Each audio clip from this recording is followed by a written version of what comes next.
In this age of rapidly changing technology, we're doing just about everything differently than we used to.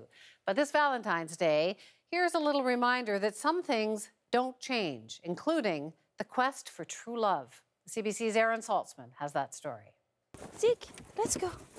After her divorce, when Leanne Ferrugia was ready to start dating again, she did what so many others are doing these days. She went online. I think it exposes you to people you wouldn't meet otherwise. I met some interesting people, just didn't meet the one.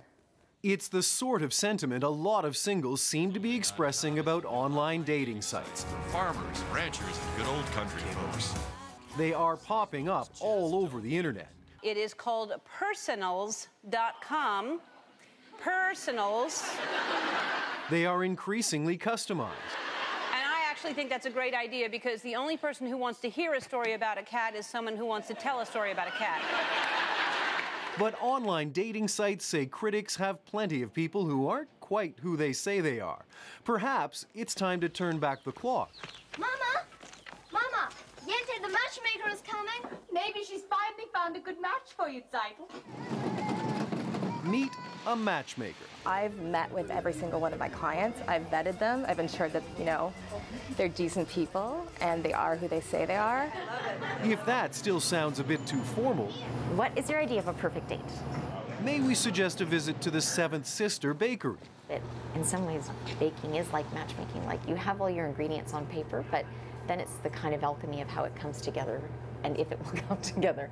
She says to you... Liz Lang peppers her customers with personal questions, compares the answers with the predilections of other single customers, and comes up with a recipe for the heart.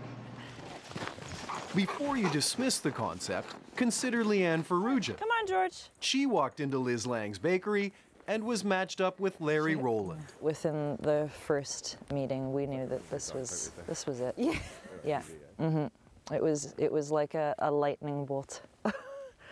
14 months later, they're now planning the rest of their lives together.